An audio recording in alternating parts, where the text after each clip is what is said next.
Por el bien de todos, primero los pobres.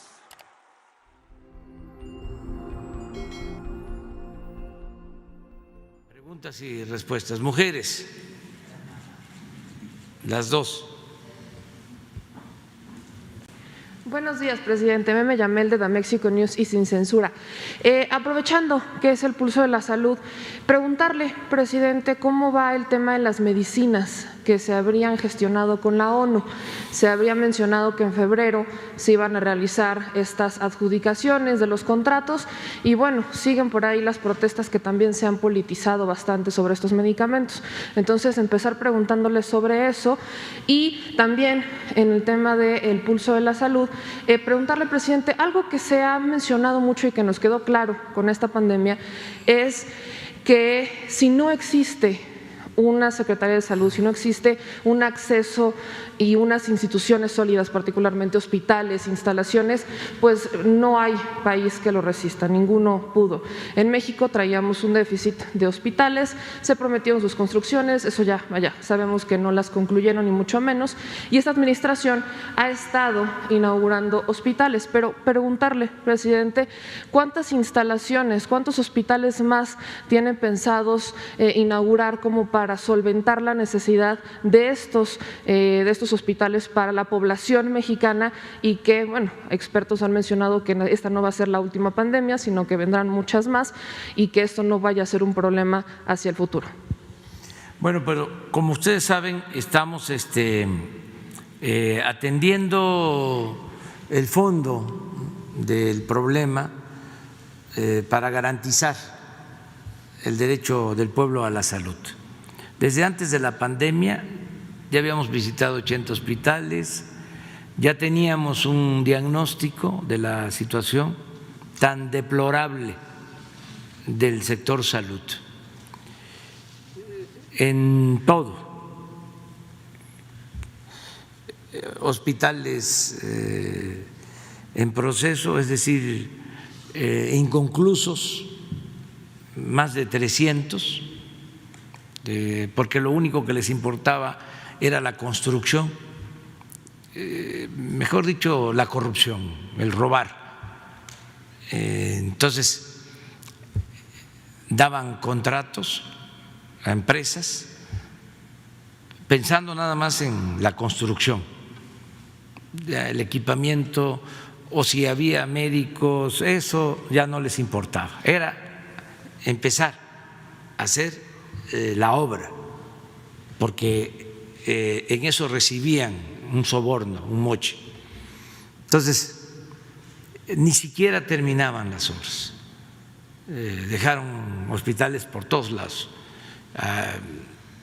Estamos ahora apenas recuperando un hospital que dejaron sin terminar del seguro, precisamente en Ticul, Yucatán, una famosa APP. Ahí está, como un monumento a la corrupción. Apenas se está llegando a un acuerdo. No del seguro, era público, pero ahora va a ser del seguro social. Y así muchos construidos en barrancas. Recuerdo el de Matías Romero, que de plano ya no vamos a poder continuar construyéndolo porque se hizo una barranca y con el temblor se quebró. Entonces ya sería costosísimo, improcedente ya seguir con ese hospital, ese se queda abandonado, pero otros los hemos venido rescatando. Ya llevamos 120 de los que heredamos, inconclusos, terminados, unos muy grandes, otros medianos, y vamos a continuar mejorando la infraestructura. Lo segundo, el abasto de medicamentos. Una mafia controlaba todo lo relacionado con la compra de los medicamentos. Impresionante, al grado de que ya llevamos más de 2 años en el gobierno y todavía, como tú lo acabas de mencionar, no terminamos de adquirir todos los medicamentos en el extranjero, que fue lo que nos propusimos, porque aquí se tenía monopolizado todo lo relacionado con los medicamentos. 10 distribuidoras le vendían al gobierno cada año alrededor de 70,000 millones de pesos. Y todas estas empresas vinculadas con políticos corruptos y con medios de comunicación. De ahí la campaña en contra de que faltan los medicamentos, sobre todo el uso, la manipulación de los padres y de niños con cáncer, que en efecto hay falta de medicamentos, pero los agarraron con ese propósito para ver si dábamos marcha atrás y caíamos otra vez con PISA y con todos estos laboratorios y con esta mafia que vendía los medicamentos al gobierno. No podíamos comprar afuera porque la ley lo prohibía. Tuvimos que hacer cambios a la ley para hacer las adquisiciones afuera. De ahí que hicimos el convenio con la ONU para que ellos nos ayudaran a comprar todos los medicamentos. Y se está avanzando, ya se hicieron las primeras licitaciones, pero también tenemos comunicación con Corea del Sur y con la India. Y ya muy pronto no solo vamos a tener los medicamentos garantizados para este año, completos, para todo el sector salud, sino para el resto del sexenio. Ya vamos a resolver eso en definitiva. Luego, los médicos. Aquí también recuerdo el caso de Yucatán, 3 hospitales del IMSS Bienestar sin pediatras. Bueno, lo que dejó de manifiesto la pandemia, tuvimos que capacitar, formar, que esto fue una gran labor, a miles de médicos generales para atender la pandemia, porque no se tenían ni se tienen especialistas. Durante todo el periodo neoliberal se abandonó la educación y no tenemos los médicos que requiere el país, ni los especialistas. Por eso también ahora hay un plan. Ya este año se amplía el número de alumnos que van a poder estudiar para una especialización. Ya es al doble. Eran el año pasado 9,000, 10,000 y ahora van a ser 20,000. Y está abierto un programa de becas también para los que quieran ir a formarse al extranjero. Y lo otro que también es importante para fortalecer el sistema de salud pública, los trabajadores. Encontramos más de 80,000 trabajadores contratados como eventuales y muchos con bastantes años de antigüedad. Hicimos el compromiso de que se van a ir basificando poco a poco, todos. Y además, ahora hicimos también el compromiso de que todos los que se contrataron por la emergencia del COVID no sean despedidos una vez que se termine la emergencia, como lo deseamos todos, sino que se queden trabajando en el sector salud. Entonces, todo eso es lo que estamos haciendo. No sé si aquí el doctor Jorge Alcocer quiera contestar de manera más precisa lo de los medicamentos y lo del viaje de nuestros servidores públicos. Sí, en cuanto a los medicamentos, ya el señor presidente hizo todo muy brevemente, pero muy complejo ha sido este camino para buscar todas las vertientes, compra consolidada, compra acordada. No todos los estados entran, a veces tienen sus razones y toda la libertad de hacerlo, pero a pesar de ello y ya el esfuerzo a nivel de la OMS, se tuvieron que buscar países que en forma muy difícil, porque todavía en la pandemia esto no se resuelve, lo logramos encontrar en Alemania, como ya se mencionó, también en Corea del Sur y en la India. Ambos países, también hay otros, pero estos son los que empezamos y tenemos dos enfoques: a lo más urgente, lo más necesario, desde luego, que son medicamentos que son difíciles de encontrar porque también a nivel mundial tienen problemas de producción, igual que en las vacunas, pero aquí en la producción de algunos fármacos se dejaron en empresas, como es el caso de nuestro país, monopólicas, que daban servicio, daban el camino de uso de los medicamentos, por ejemplo los antineoplásicos contra el cáncer.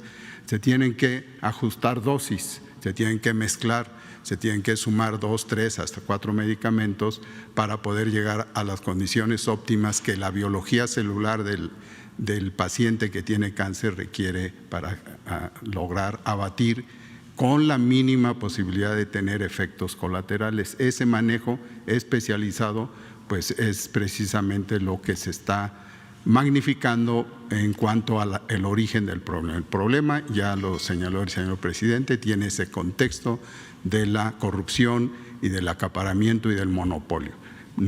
Fuera de la política es la necesidad de contar con esos medicamentos porque tenemos déficits, y nada más puntualizo, y todos lo saben, ustedes lo saben, lo manejan en sus reportajes.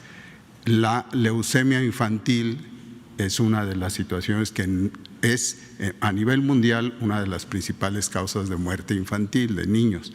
Sin embargo, la posibilidad de rescatar y de curar a estas personas está por arriba del 60% en la mayor parte de los países, y aquí en México oscila entre bajarlo hasta 20-30% esa posibilidad, por diferentes razones, no es solo por falta de medicamentos, sino por un diagnóstico temprano en el cual también se tiene que trabajar con otras acciones también de conocimiento del medio ambiente y de sus efectos en la salud. Es complejo, pero no por eso no le damos esa atención. Bueno, esos medicamentos encontramos que Corea de 80 claves, voy a decir, solo no tienen 4. Entonces tendríamos ya, lo anunciamos el año pasado también en el caso cuando buscamos estos medicamentos, los mismos, y que lo logramos encontrar en España, en la misma Alemania y en Argentina. Y después esto cambió ahora a estos países, y es el esfuerzo que estamos haciendo directamente sobre esos y sobre los que obligan a tener medicamentos útiles, actualizados y en un costo accesible, porque tampoco vamos a tener la necesidad de comprarlos en mercado abierto, sino en forma consolidada. Y los siguientes son los de las enfermedades cardiovasculares, que ustedes saben que ocupan una de las tasas de mortalidad más importantes después de las enfermedades crónicas como la diabetes, como la propia hipertensión y la obesidad, que contribuyen a la comorbilidad inclusive de lo que hemos estado sufriendo en la pandemia. Y así progresivamente tenemos otro grupo que se está ya consolidando para actualizar antibióticos, que nos lleva a un mar de problemas el uso inadecuado de los antibióticos que traen como consecuencia resistencia a las enfermedades infecciosas por los medicamentos. Esto que me he extendido es para que vean que no solo es aquello que requiere una atención inmediata por situaciones diferentes, sino aparte de lo que ya se señaló, por la dificultad de producir estos medicamentos en tiempo de la pandemia. Estamos en ello.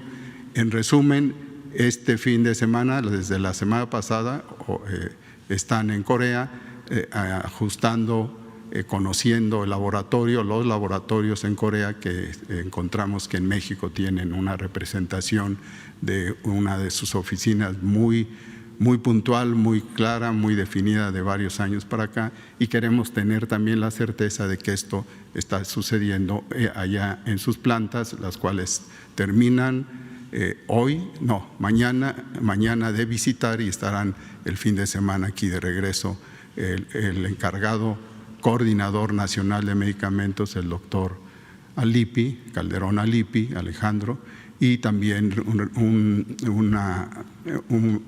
representante de la Secretaría de Relaciones Exteriores, ahorita no tengo su nombre, que conduce mucho de esto del viaje, junto con también personal de Hacienda, para esto de inmediato firmar contratos, si es que así se llega a la conclusión, y tenerlos pronto en un abasto en cuestión de semanas.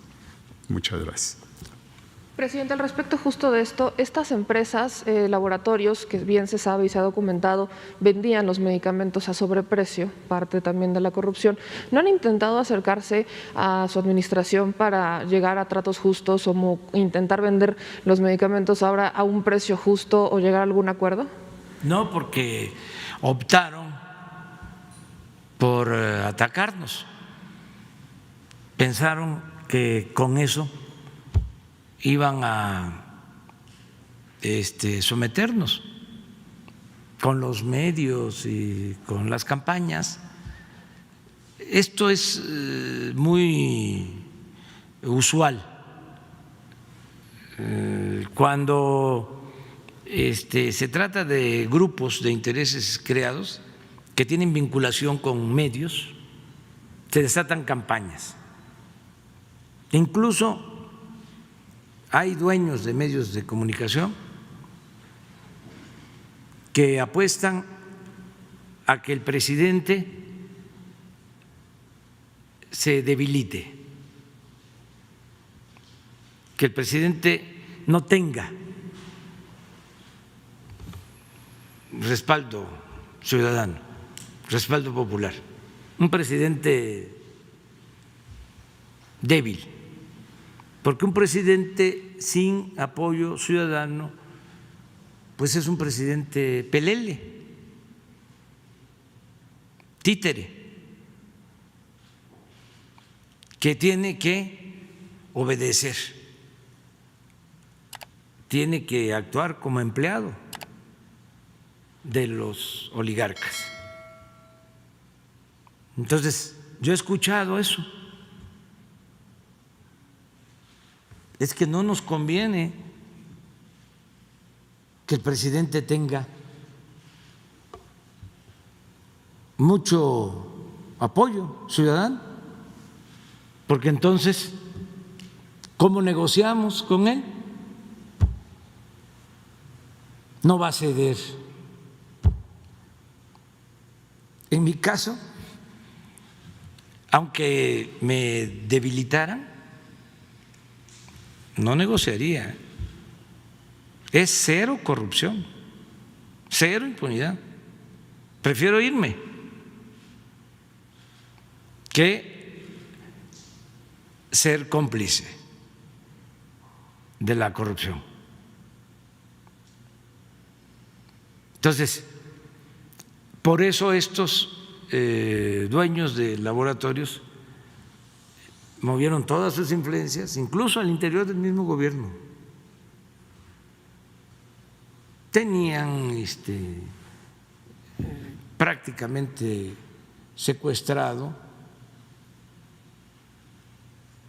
el COFEPRIS o la COFEPRIS, donde se autorizan los permisos. Ellos tenían sus representantes Hay muchos temas para la investigación periodística, nada más que son temas vedados. O sea, ¿cómo crearon esto de la COFEPRIS? ¿Quiénes manejaban la COFEPRIS? ¿Quiénes decidían si se autorizaba un medicamento o no?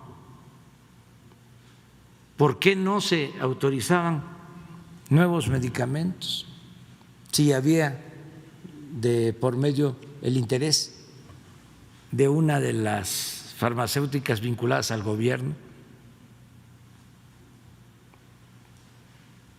Los permisos tardaban años. Era corrupción de la mano de la burocracia. Entonces, todo eso lo estamos moviendo. Acabamos de cambiar al director del COFEPRIS, una persona buena, el que estaba, doctor Novelo, pero ya grande, lo intervinieron, y ahí se requiere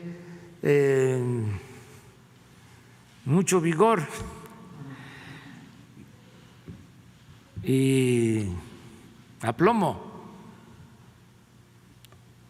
y se nombró a un joven extraordinario como profesional, médico, humanista, honesto,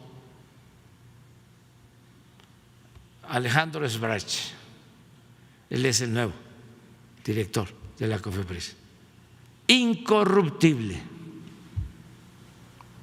O sea que ahí sí, ni vayan los políticos a verlo. Es más, yo creo que no los va a recibir, o sea, seguro.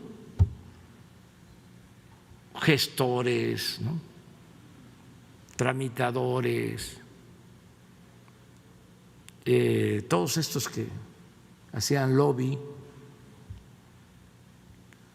que ofrecían de todo, mínimo los viajes para los congresos, mínimo. Es que son muchos los intereses que existen en la industria farmacéutica, muchos. Y pues tenemos que garantizar que no falten los medicamentos. Se ha ido avanzando, ahí vamos, y con la pandemia nos detuvimos, o sea, no hemos dejado de trabajar. Con una mano estamos enfrentando la pandemia y con la otra estamos fortaleciendo el sistema de salud, pero toda la atención la tenemos puesta en la pandemia. Entonces yo espero que con la vacuna ya podamos dar más atención al sistema de salud en general y dejar un buen sistema de salud pública, atención médica, medicamentos gratuitos. Decían, por ejemplo, que no iba a ser posible la gratuidad en los institutos de salud, y ya está aplicándose. Se puede ir a nutrición, se puede ir a cardiología, a los institutos, y hay gratuidad. Es decir, no se cobra la atención. Y esto lo queremos extender a todo el país, garantizar como nunca lo que ya está en la Constitución, el derecho a la salud. El pueblo no es tonto. Tonto es el que piensa que el pueblo es tonto, para que quede claro.